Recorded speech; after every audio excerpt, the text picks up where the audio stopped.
Good morning. Today we're going to go over how to enter adverse drug event outcome data into the Minnesota Hospital Association data portal.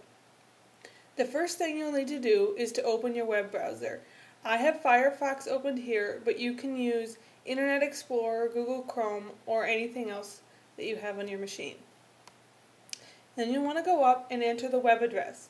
So the web address is portal.mnhospitals.org. Since I've gone there before, it pops up automatically. We'll bring you to the page, and then you need to log in. You can use the username and password that have been provided. If you don't have a username and password, you can contact Karen Olson at kolson.mnhospitals.org. If you have just forgotten your password and you would like to have it reset, you can go ahead and click there. One note, Karen Olson is only available during regular business hours. So I'm going to go ahead and enter my username and password.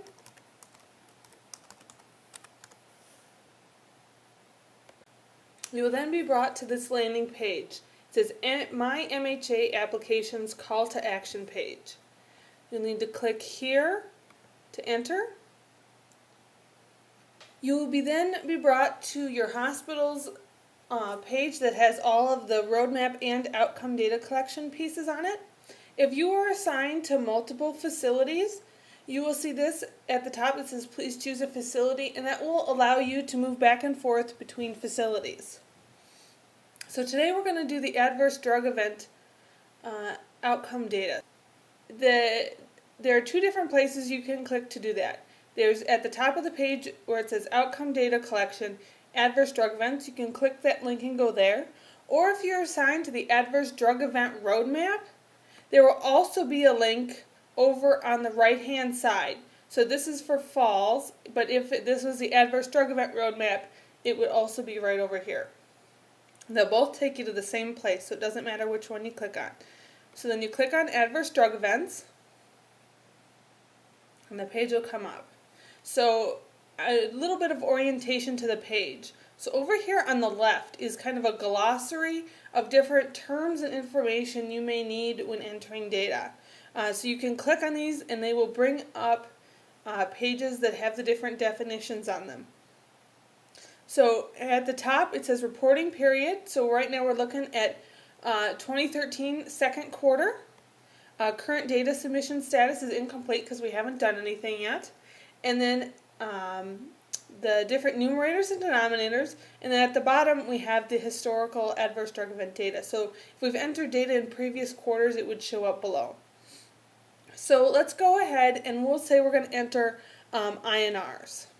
Now with adverse drug events, you can enter all three or just one of the different topics. So INR less than 5, blood glucose greater than 40, or naloxone administrations.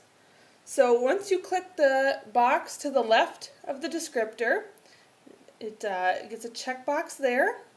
Then this will become live and you can enter your data. So let's say that I had 1,000 INRs greater than 5 this quarter. I know that's quite a bit, but that'll just as an example. And then I need to choose a denominator. So the total number of inpatients this quarter, or do I have another denomination that is more important to my facility, that's something that we already use and it makes sense for us, so we'd like to continue to use that. So I'm not going to get real creative. We're just going to go with total number of inpatients this quarter. So once I highlight that box, then this becomes active and I can type in there. So we'll say I had 5,000 inpatients this quarter. And then I'll go ahead and submit ADE data. And then you see up here, submission complete, thank you. So you know that it's gone in and that the system has taken it. Actually, once the quarter closes, then the data will appear down here in the historical data. So then once you're done, you can just close this window.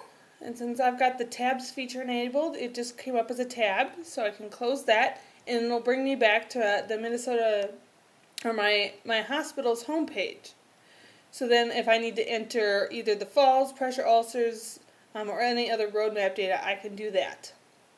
And then your data is submitted. And I just want to remind everyone to log out when they're done, so that no one else can enter your information. If you have any questions, feel free to email Karen Olson at kolson@mnhospitals. And I hope that this has been helpful.